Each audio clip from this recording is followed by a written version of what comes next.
இரவு மணி 10. வீடே அமைதியாக இருந்தது. பிள்ளைகள் இருவரும் நன்றாக உறங்கிவிட, ஜன்னல் வழியே நுழைந்த நிலவின் வெளிச்சம் மட்டும் அறையை அலங்கரித்தது. சக்திவேல் பால்கனியில் நின்று எதையோ யோசித்துக் கொண்டிருந்தான். வங்கி வேலைகளை கடந்த அவனது தனிப்பட்ட கவலைகள் அவன் முகத்தில் தெரிந்தன. சமையலறையின் வேலைகளை முடித்துவிட்டு மெல்ல நடந்து வந்தாள் ஈஸ்வரி. 5 மாத கர்ப்பம் என்பதால் அவளது நடை சற்று மெதுவாக இருந்தது. சக்திவேலின் பின்னால் வந்து நின்றவள் மெல்ல அவனது முதுகோடு சாய்ந்து தன் கைகளால் அவனை அணைத்து கொண்டாள். சக்திவேல் திடுக்கிட்டு திரும்பினான். ஈஸ்வரி, ஏன் இன்னும் தூங்காம இங்க வந்த? உனக்கு தான் ஓய்வு முக்கியம்னு டாக்டர் சொன்னார்ல என்று அவனது குரலில் அக்கறை கலந்த அதட்டல் தெரிந்தது. ஈஸ்வரி அவனது கண்களை ஆழமாக பார்த்தான். என் புருஷன் இங்க மனசு முழுக்க பாரத்தை வச்சுட்டு நிற்கும்போது எனக்கு எப்படிங்க தூக்கம் வரும்? நீங்க என் கூட இல்லாமல். சக்திவேல் அவளது முகத்தை ஏந்தி பார்த்தான். ஈஸ்வரி, 2 பிள்ளைங்களுக்கு அப்பாவாகி இப்போ 3ஆவதா ஒரு உயிர் நம்ம கிட்ட வரப்போகுது. ஆனா ஒவ்வொரு முறையும் நீ என்னை பார்க்கும்போது நான் முதல் முறையா உன்னை பார்த்த அதே சிலிர்ப்பு குறையவே மாட்டேங்குதுடி. ஈஸ்வரியை கட்டிலில் அமர வைத்து அவளது கால்களை தன் மடியில் தூக்கி வைத்து கொண்டான். வலிக்குதா ஈஸ்வரி? இல்லைங்க, பரவாயில்ல. பொய் சொல்லாத. பகல் முழுக்க வீட்டு வேலை, அப்புறம் பசங்க, எனக்கு தெரியும் என்று சொல்லி அவளது பாதங்களை மென்மையாய் அழுத்தி விட்டான். ஒரு வங்கியின் உயர் அதிகாரியாக இருந்தாலும் தன் மனைவியின் காலடியில் ஒரு சேவகனாக இருப்பதில் அவனுக்கு ஒரு பெருமை இருந்தது. ஈஸ்வரின் கண்களில் கண்ணீர் துளித்தது. சக்தி, நான் போன ஜென்மத்தில் என்ன புண்ணியம் பண்ணேனோ உங்களை அடைய? நீ இல்லடி ஈஸ்வரி, நான் தான் புண்ணியம் பண்ணியிருக்கேன். என் கோபத்தை, என் அதிகாரத்தை எல்லாத்தையும் அன்பால மாத்தின தேவதை நீ என்று சொல்லி அவளை தன் பக்கம் இழுத்து அணைத்து கொண்டான். அந்த அமைதியான இரவில் ஜன்னல் திரைகள் காற்றில் அசைய ஈஸ்வரியின் மார்பில் தலை வைத்து சக்திவேல் நிம்மதியாக கண்களை மூடினான். மறுநாள் காலை காப்பி வாசனையுடன் வீடு விழித்து கொண்டது. சக்திவேல் குளித்துவிட்டு வந்து டை கட்டி கொண்டு இருக்க ஈஸ்வரி அவனுக்கு பின்னால் வந்து நின்றாள். ஏங்க, இன்னைக்கு வங்கிக்கு சீக்கிரமா போகணுமா? ஆமாம் ஈஸ்வரி, இன்னைக்கு ஒரு முக்கியமான மீட்டிங் இருக்கு. ஏன், என்னாச்சு என்று கண்ணாடியை பார்த்தபடியே கேட்டான். ஈஸ்வரி தயங்கி நின்றாள். இல்லை, நேற்று ராத்திரி அம்மா ஃபோன் பண்ணாங்க. எங்கள் தம்பிக்கு கல்யாணம் பேசி முடிச்சிருக்காங்களாம். இன்னைக்கு பெண் பார்க்க போகிறாங்க. நம்மையும் வர சொன்னாங்க. சக்திவேல் கைகளை நிறுத்தினான். அவனது முகம் சற்று மாறியது. அவளது குடும்பத்தோடு அவனுக்கு இருந்த பழைய கசப்புகள் இன்னும் முழுதாக மறையவில்லை. ஆனாலும் ஈஸ்வரியின் கண்களில் இருந்த அந்த ஆசையை பார்த்ததும் அவனால் மறுக்க முடியவில்லை. சரிடி, நீ ஆசைப்படுறல, ஈவினிங் பேங்க் முடித்ததும் நானே வந்து உன்னை கூட்டிகிட்டு போகிறேன். ஆனால் ஒன்று, அங்கே யாருக்காவது விட்டு கொடுத்து பேசிட்டு இருக்காத. நீ இந்த சக்திவேலோட பொண்டாட்டி.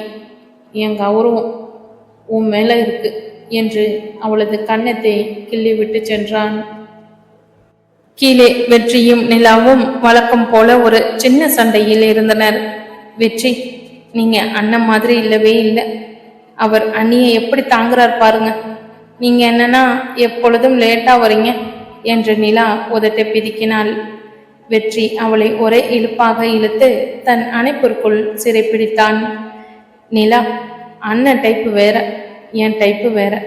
அவர் அமைதியா காதலிப்பாரு, நான் அதிரடியா காதலிப்பேன். இப்ப பாரு என்று சொல்லி அவளது இடுப்பை தன் கைகளால் வளைக்க நிலா பதறி போனாள். விடுங்க வெற்றி, அம்மா வராங்க. வந்தா வரட்டுமே, என் பொண்டாட்டி கொஞ்சறதுக்கு ஊர்கிட்டவா அனுமதி கேட்கணும் என்று அவன் கத்த நிலா வெக்கத்தில் ஓடிப்போனாள். மாலை நேரம் சக்திவேல் வங்கி வேலைகளை முடித்து கிளம்பும்போது ஒரு கார் அவனது காரின் குறுக்கே வந்து நின்றது. அதிலிருந்து இறங்கியது ஈஸ்வரியின் தந்தை.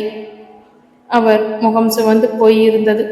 சக்திவேல், என் மகனை ஒரு சாதாரண பொண்ணுக்கு கல்யாணம் பண்ணி வைக்கணும்னு உன் பொண்டாட்டி ஐடியா கொடுத்துருக்குறாளாமே.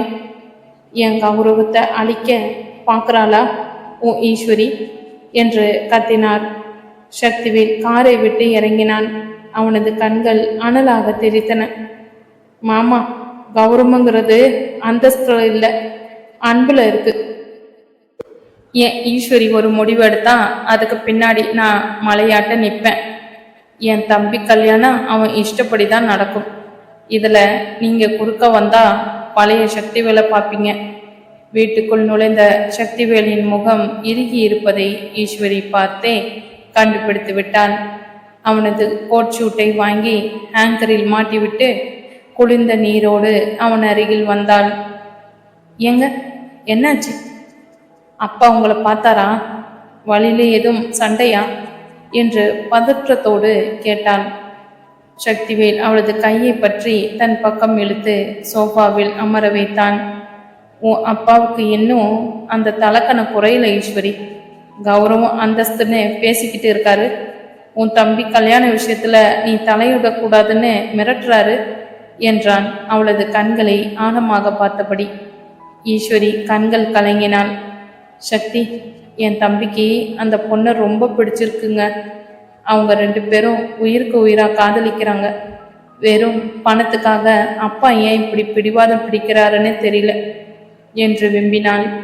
சக்திவேல் அவளது கண்ணீரை தன் பெருவிரலால் துடைத்தான். அழாதடி, நீ அழுதா இந்த சக்திவேல் அப்படியே செத்து போயிடலாம் போல இருக்கும். உன் கண்ணில் இருந்து வர ஒவ்வொரு சொட்டு நீரும் என் நெஞ்சில் ஊசியா குத்துது என்று சொல்லி அவளது தலையை தன் மார்பில் சாய்த்து கொண்டான். உன் தம்பி கல்யாணம் அந்த பொண்ணு கூட தான் நடக்கும். அதுக்கு நான் கேரண்டி. உன் புருஷன் இந்த ஊர்லேயே பெரிய வங்கி அதிகாரிங்கிறத உன் அப்பா மறந்துட்டார் போல. நாளைக்கு நாமே முன்னாடி நின்று அந்த பொண்ணு வீட்டுக்கு நிச்சயம் பண்ண போகிறோம், போதுமா என்று அவன் கேட்க ஈஸ்வரி நெகிழ்ந்து போய் அவனை இறுக்கமாக அணைத்து கொண்டாள். மேல்தளத்தில் நிலா ஜன்னல் ஓரம் நின்று வானத்தை பார்த்து கொண்டிருந்தாள். வெற்றி பின்னால் இருந்து வந்து அவளது இடையை சுற்றி தன் கரங்களை வளைத்தான். என்ன நிலா, இன்னும் தூங்காம எதை பார்த்துக்கிட்டு இருக்க? வெற்றி, பெரியவங்க சண்டையால அண்ணி தம்பி கல்யாணம் நின்றுடுமோன்னு பயமா இருக்கு. அப்பா ரொம்ப கோபக்காரர் என்றாள் கவலையுடன். வெற்றி அவளது தோளில் முகம் புதைத்து, நிலா, அண்ணன் ஒரு முடிவு எடுத்தா அதில் மாற்றம் இருக்காது. அவர் பார்த்துக்கிறதுக்கு தான் அமைதி. ஆனால் புயல் மாதிரி அண்ணி ஆசைப்பட்ட எதையும் அவர் விட்டு கொடுக்க மாட்டார். இப்போ நீ அதையெல்லாம் விட்டுட்டு உன் புருஷனை பாரு என்று அவளை தன் பக்கம் திருப்பி அவளது இதழோரம் ஒரு குறும்பு முத்தத்தை வைத்தான். நிலா வெக்கத்தில் அவன் மார்பில் ஒளிந்து கொண்டாள். மறுநாள் காலை சக்திவேல் பட்டு வேட்டி சட்டையில் கம்பீரமாக கிளம்பினான். ஈஸ்வரியும் அழகிய காஞ்சிபுரம் பட்டுப்புடவையில் தன் மேடிட்ட வயிற்றை போர்த்தியபடி தேவதை போல தயாரானாள். வெற்றி, காரை எடுடா, இன்னைக்கு சம்பந்தம் பேச போறோம். எவன் தடுத்தாலும் இந்த சக்திவேல் முன்னாடி நின்று தாலி எடுத்து கொடுப்பான் என்று கர்ஜித்தான். அவர்கள் அந்த பெண் வீட்டில் வாசலில் இறங்கிய போது அங்கே ஏற்கனவே ஈஸ்வரியின் தந்தை அடியாட்களோடு நின்றிருந்தார். சக்திவேல், மீறி உள்ள போனா நடக்கிறதே வேற என்று கத்தினார். சக்திவேல் மெல்ல அவர் முன்னால் நின்று, மாமா, இது உங்கள் கௌரவ பிரச்சனை இல்லை, என் பொண்டாட்டியின் ஆசை பிரச்சனை. அவளுக்காக நான் உயிரை கூட கொடுப்பேன். உங்கள் உயிரை எடுக்கவும் தயங்க மாட்டேன். வழிவிடுங்க என்று கர்ச்சித்து விட்டு ஈஸ்வரியின் கையை பிடித்து கொண்டு கம்பீரமாக உள்ளே நுழைந்தான்.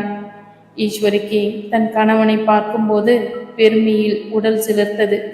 தன் குடும்பத்தை இவ்வளவு தூரம் தாங்கும் ஒரு ஆண்மகன் கிடைத்ததற்கு அவள் கோடி புண்ணியம் செய்திருப்பதாக உணர்ந்தாள். சக்திவேல் ஈஸ்வரியின் கரங்களை இறுக பற்றி கொண்டு அந்த பெண் வீட்டிற்கு நுழைய மாமனாரின் ஆட்கள் மிரட்சியுடன் வழிவிட ஈஸ்வரியின் உடல் மெல்ல நடுங்குவதை உணர்ந்த சக்திவேல் அவளை தன் அணைப்பிற்குள் இன்னும் நெருக்கமாக இழுத்து கொள்ள அறைக்குள் நுழைந்ததும் கதவை சாத்திவிட்டு ஈஸ்வரியின் முகத்தை தன் இரு கைகளாலும் ஏந்தி, ஈஸ்வரி, என் கண்ணை பாருடி, ஏன் இப்படி நடுங்குற? உன் புருஷனா உன் கூட இருக்கும்போது இந்த உலகத்துல எவனுக்கும் நீ பயப்படக்கூடாது. உன் அப்பா இல்லை, எந்த எமனே வந்தாலும் என்னை தாண்டி தான் தொட முடியும். எனக்கு என்னை பற்றி கவலை இல்லைங்க. ஆனால் அப்பா இவ்வளோ கோவமா இருக்காரே, ஏதாவது விபரீதம் பண்ணிடுவாரோன்னு பயமாக இருக்கு. தம்பி கல்யாணம் நல்லபடியாக முடியணும். அதே சமயம் உங்களுக்கும் எந்த பிரச்சனையும் வந்துடக்கூடாது. லூசு பெண்ணே, உன் தம்பி கல்யாணம் நான் நடத்தி வைக்கிறேன்னு வாக்கு கொடுத்துட்டேன். அது நடக்கும். இந்த சக்திவேல் சும்மா வங்கி அதிகாரி மட்டும் இல்லடி, உன் மேலே வச்சிருக்கிற காதலுக்காக எதையும் தட்டி தூக்குற ரவுடியாவும் மாறுவேன். நீயும் நம்ம குழந்தையும் தான் என் உலகம். இப்போ சிரி, நீ சிரிச்சாதான் என் மனசு ஆறும். உங்கள் இந்த அதட்டலும் அதிகாரமும் தான் எனக்கு பெரிய தைரியமே. ஆனால் இன்னைக்கு நீங்கள் ரொம்ப அழகாக இருக்கீங்க. இந்த பட்டி வேட்டி சட்டை உங்களுக்கு அவ்வளவு கம்பீரமாக இருக்குது. அப்படியா? அப்படின்னா இன்னைக்கு ராத்திரி இந்த சக்திவேலுக்கு ஒரு ஸ்பெஷல் கவனிப்பு இருக்கும்னு எடுத்துக்கலாமா? 3வது குழந்தை உள்ளே இருக்கிற பயத்தில் நான் உன்னை தொடாமலே இருக்கேன். ஆனால் நீ இப்படி பேசினா என் கட்டுப்பாடு உடஞ்சிடும் போல இருக்கேடி. அவள் வெக்கத்தில் முகம் சிவக்க அவனை தள்ளிவிட்டு, ஏங்க என்ன இது, வெளியே எல்லோரும் இருக்காங்க, இப்போ போய் ரொமான்ஸ் பண்ணிக்கிட்டு இருக்கீங்க. முதல்ல தம்பி நிச்சயதார்த்த வேலையை பாருங்க. அதே சமயம் வெளியே மண்டபத்தின் ஓரத்தில் வெற்றியும் நிலாவும் தனிமையில் பேசிக்கொள்ள, நிலா, அன்னம் பண்ணுறத பார்த்தியா? எனக்கு அப்படியே பண்ணணும்னு ஆசையாக இருக்கு. ஆனால் நீ என்னன்னா ஒரு சின்ன சத்தத்துக்கு பயந்து ஓடுற. வெற்றி, அண்ணி கொடுத்து வச்சவங்க. அண்ணன் அவங்கள ஒரு கண்ணாடி பொம்மை மாதிரி தாங்குறாங்க. நீங்களும் அப்படித்தான்.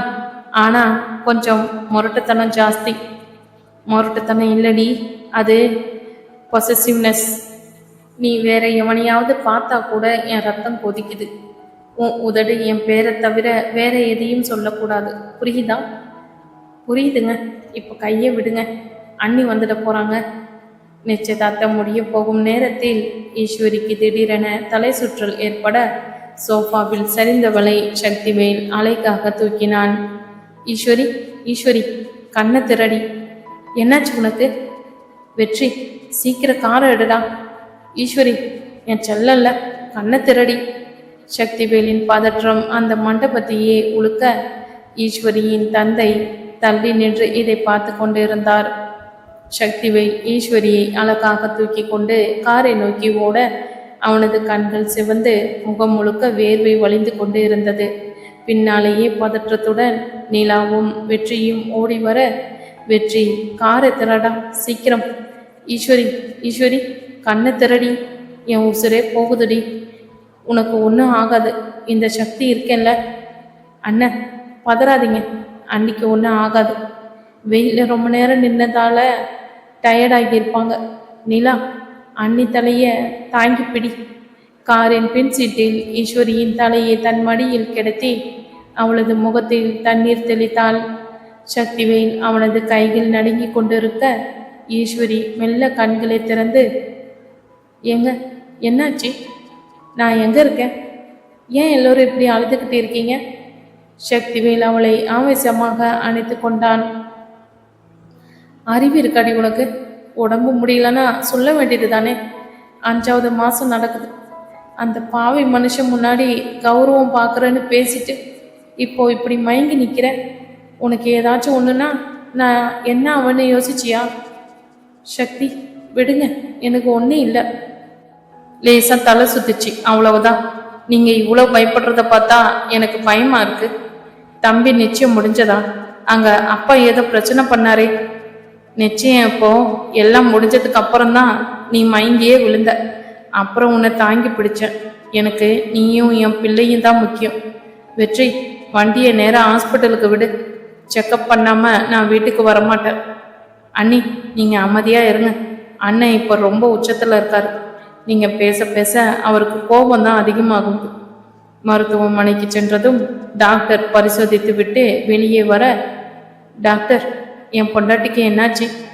குழந்தை நல்லா இருக்கா இல்லையா? சக்திவேல், கொஞ்சம் அமைதியாக இருங்க. ஈஸ்வரிக்கு பிபி ரொம்ப அதிகமாக இருக்குது. ஏதோ மன அழுத்தம் அல்லது ரொம்ப நேரமாக சாப்பிடாம இருந்தது தான் காரணம். குழந்தைக்கு பிரச்சனை இல்லை. ஆனால் இனிமே இவங்களை ரொம்ப ஜாக்கிரதையாக பார்த்துக்கணும். சின்ன டென்ஷன் கூட ஆகக்கூடாது. சக்திவேல் ஈஸ்வரி இருக்கும் அறைக்குள் நுழைய, ஈஸ்வரி கட்டிலில் படுத்திருந்தாள். அவனது வருகையை உணர்ந்து மெல்ல புன்னகைத்தாள். அவள் அருகில் அமர்ந்து அவளது கைகளை தன் கன்னத்தோடு சேர்த்து, ஈஸ்வரி, மன்னிச்சிடு. உன் அப்பா கிட்ட சவால் விடுறேன்னு சொல்லி உன்னை இவ்வளவு கஷ்டப்படுத்திட்டேன். இனிமே நீ அந்த வீட்டு பக்கம் போக வேண்டாம். தம்பி கல்யாணத்தை நான் பார்த்துக்கிறேன். நீ இங்கேயே என் கண்ணு முன்னாடி சமத்தா படுத்துக்கணும். அது எப்படிங்க? என் தம்பிக்கு நான் இல்லாமல் எப்படி? எனக்காக சண்டை போட்டீங்க, அதுவே எனக்கு போதும். ஆனால் இப்போ நீங்கள் இப்படி முரட்டுத்தனமாக இருந்தால் எனக்கு பயமாக இருக்கு சக்தி. ஏன் இவ்வளவு கோபம்? அது கோபம் இல்லடி, பயம். உன்னை ஒரு நிமிஷம் இழக்கிறத கூட என்னால் தாங்க முடியாது. நீ என் மூச்சுடி. இந்த 5வது மாசத்துல உன்னை நான் எப்படி தாங்குவேன்னு பாரு. இனி நீ தரையில கூட கால் வைக்கக்கூடாது. உன் புருஷன் மடியிலேயே தான் இருக்கணும். ஏங்க, பசங்க பார்த்தா என்ன நினைப்பாங்க? போதும் உங்க ரொமான்ஸ். வீட்டுக்கு கூட்டிட்டு போங்க. வீட்டுக்கு தான் போகிறோம். ஆனால் அங்கே போனதும் நீ எந்திரிக்க கூடாது. நான் ஊட்டி விடணும், நான் தூங்க வைக்கணும், சரியா? சக்திவேல் அவளை மென்மையாக தூக்கி கொள்ள, அந்த நிமிடம் அந்த மருத்துவமனையில் இருந்தவர்கள் அனைவரும் இவர்களை பாசத்தை பார்த்து பிரமித்தனர். ஈஸ்வரி, மெதுவா மெதுவா உட்காரு. நான் தான் சொன்னல, காலில் சக்கரை கட்டண மாதிரி ஓடாதன்னு. இப்ப பாரு, ஹாஸ்பிட்டல் வரைக்கும் போயிட்டு வந்தாச்சு. இனி 1 மாசத்துக்கு நீ பெட்ல இருந்து இறங்கக்கூடாது. இது என் உத்தரவு. ஏங்க, சும்மா பயப்படாதீங்க. டாக்டர் தான் ஒன்றும் இல்லைன்னு சொல்லிட்டார்ல. நீங்கள் இப்படி பண்ணால் எனக்கு ஒரு மாதிரி இருக்கு. அத்தை என்ன நினைப்பாங்க? நிலா என்ன நினைப்பா? எல்லா வேலையும் அவங்க தலையில் போட்டுட்டு நான் மட்டும் மகாராணி மாதிரி உட்காந்துருக்கணுமா? ஆமாண்டி, நீ என் வீட்டு மகாராணி தான். நிலா சமைப்பான், வெற்றி க்ளீன் பண்ணுவான். உனக்கு ஏதாவது வேணும்னா இந்த சக்திவேல் இருக்கான். நீ இப்போ உசுரை சுமந்துக்கிட்டு இருக்க. உனக்கு ஒரு சின்ன கஷ்டம் வந்தாலும் உள்ளே இருக்கிற அந்த ஜீவன் துடிக்கும்டி. அது எனக்கு வலிக்கும்ல சக்தி. சில நேரங்களில் நீங்கள் பேசுகிறது எனக்கு புரியவே மாட்டேங்குது. அன்னைக்கு ஒரு நாள் முரட்டுத்தனமாக கோவப்படுறீங்க. இன்னைக்கு என்னடானா ஒரு குழந்தைய பார்க்குற மாதிரி என்னை பார்க்குறீங்க. ஆனால் எனக்கு இந்த சக்தியை தான் ரொம்ப பிடிச்சிருக்கு. பிடிக்கும்டி, இன்னும் நிறைய பிடிக்கும். இப்போ இந்த பாலை குடி. நான் தான் காய்ச்சினேன், சக்கரை கம்மியாக போட்டிருக்கேன். ஏங்க, நீங்கள் காய்ச்சின பாலா? நிஜமாவா? ஏன் உன் புருஷனுக்கு பால் காய்ச்ச தெரியாதா? குடிச்சு பாரு. அதே சமயம் ஹாலில் வெற்றியும் நிலாவும் அமர்ந்து பேசிக்கொண்டிருக்க, வெற்றி, அண்ணனை பார்த்தீங்களா? அண்ணி மேலே எவ்வளவு அக்கறை. நீங்களே தான் இருக்கீங்களே. நான் காலையில இருந்து தலை வலிக்குதுன்னு சொல்கிறேன், ஒரு காப்பி கூட போட்டு தரல. நிலா, அண்ணன் டைப்பே வேறடி. அவர் அன்பை சாப்பாட்டில் காட்டுவார், நான் அன்பை அதிரடியில் காட்டுவேன். இப்போ பாரு, உன் தலைவலிக்கு நான் ஒரு வைத்தியம் பண்ணுறேன். என்ன பண்ண போகிறீங்க? உன்னை கூட்டிகிட்டு போய் நல்லா தூங்க வைக்க போகிறேன். தூங்கி எழுந்தா தலைவலி போயிடும். அப்புறம் அண்ணி தம்பி கல்யாணத்துக்கு நம்ம அண்ணன் தான் ஸ்பான்சர் பண்ண போகிறாராம். அந்த சந்தோஷத்தில் நான் உனக்கு ஒரு கிஃப்ட் வச்சுருக்கேன். நிஜமாவா வெற்றி? என்ன கிஃப்ட்? அது சஸ்பென்ஸ். நாளைக்கு காலையில் அண்ணனும் அண்ணியும் வெளியே கிளம்பும்போது உனக்கு தெரியும். அறைக்குள் ஈஸ்வரி தூங்கிவிட அவளது முகத்தில் வழிந்த கூந்தலை சக்திவேல் மெல்ல ஒதுக்கிவிட்டான். ஈஸ்வரி, உன் அப்பா நம்மளை பிரிக்கணும்னு நினைக்கிறார். ஆனால் அவருக்கு தெரியாது நீ என் உடம்புல ஓடுற ரத்தம்னு. உனக்கோ நம்ம பிள்ளைங்களுக்கோ ஒரு சின்ன கீறல் கூட விழாம நான் பார்த்துப்பேண்டி. என் உசுறு இருக்கிற வரைக்கும் உன்னை யாரும் தொட முடியாது. அவளது நெற்றியில் ஒரு மென்மையான முத்தத்தை அளித்துவிட்டு அவள் அருகிலேயே படுத்து உறங்கிவிட்டான். ஈஸ்வரி, ஈஸ்வரி, மெதுவா கண்ணை திரடி. மணி 6 ஆகுது. இன்னும் எவ்வளோ நேரம் தூங்குவ? எழுந்த இந்த பழச்சார குடி. ஈஸ்வரி மெல்ல கண்களை கசக்கியபடி, என்னங்க அதுக்குள்ள விடிஞ்சிடுச்சா? பசங்க எழுந்துட்டாங்களா? அவங்களுக்கும் பால் காய்ச்சணும், ஸ்கூலுக்கு கிளம்பணும். விடுங்க, நான் முதல்ல சமையல் அறைக்கு போகணும். சக்திவேல் அவள் தோலை பிடித்து மீண்டும் படுக்கையில் அமர வைத்து, நான் தான் நேத்தே சொன்னல நீ சமையலறை பக்கம் போகக்கூடாதுன்னு. பசங்களை அம்மா கவனிச்சுக்கிறாங்க. நீ இப்போ குடிக்க வேண்டியது இந்த ஜூஸ் மட்டும்தான். வேற எதை பத்தியும் யோசிக்காத. ஏங்க, நீங்க இப்படி பண்றது எனக்கு கஷ்டமா இருக்கு. நிலா இப்பதான் இந்த வீட்டுக்கு வந்திருக்கா. அவ எல்லாவற்றையும் தனியா செய்யணுமா? அத்தைக்கும் வயசாகுதுல்ல. சக்திவேல் அவள் அருகில் அமர்ந்து ஜூஸ் டம்ளரை அவளது இதழோரம் வைத்து நிலாவுக்கு வெற்றி உதவி செய்வான். அந்த தடியன் கடைக்கு போயிட்டு வந்து வீட்டில் சும்மா தானே இருக்கா. அவளும் கொஞ்சம் வீட்டு வேலை கற்றுக்கட்டும். பின்னாடி நிலா ப்ரெக்னென்ட் ஆகும்போது யூஸ் ஆகும். நீ இப்போ எதுக்காகவும் கவலைப்படக்கூடாதுன்னு டாக்டர் சொல்லியிருக்காரு. மீறி எழுந்தா அப்புறம் இந்த சக்திவேலோட கோபத்தை நீ பார்க்க வேண்டி இருக்கும். குடி முதல்ல. ஈஸ்வரி சிரித்து கொண்டே ஒரு மிடர் குடித்து விட்டு, உங்க கோபத்துக்கு யாரும் பயப்பட மாட்டாங்கன்னு உங்களுக்கு தெரியாதா? அதுல அன்பு தான் அதிகமா இருக்கும். ஆமா, இன்னைக்கு ஏதோ பேங்க்ல முக்கியமான மீட்டிங் இருக்குன்னு சொன்னீங்களே, போகலையா? போகணும். ஆனா உன்னை இந்த நிலைமையில விட்டுட்டு போக மனசு இல்லடி. உன் அப்பா நேத்து நடந்ததை அப்படியே விடுவாருன்னு எனக்கு தோணலை. ஏதோ ஒரு பிளான் பண்ணுவாரு, அதான் யோசனையா இருக்கு. சக்தி, என் மேல சத்தியமா நீங்க எதை பத்தியும் கவலைப்படாம பேங்க் போயிட்டு வாங்க. இங்க வெற்றி இருக்கான், நிலா இருக்கான், அப்புறம் எனக்கு துணைக்கு நம்ம 2 பசங்களும் இருக்காங்களே, அவங்க அம்மாவை அவங்க பார்த்துப்பாங்க. அதே நேரம் சமையலறையில் வெற்றியும் நிலாவும். நிலா, அந்த தட்டை இப்படி தாடி. இன்னைக்கு ஸ்பெஷலா ஏதோ செஞ்சு கொடுக்கணும்னு அண்ணன் ஆர்டர் போட்டிருக்காரு. எனக்கு இந்த தாளிக்கிறது எப்படின்னே தெரியலையே. நிலா சிரித்து கொண்டே, வெற்றி, நீங்க இவ்வளவு பாவமா நிப்பீங்கன்னு நான் நினைக்கவே இல்லை. கொடுங்க, நானே செய்யறேன். நீங்க போய் அண்ணங்கிட்ட அந்த ஃபைல்ஸை கொடுத்துட்டு வாங்க.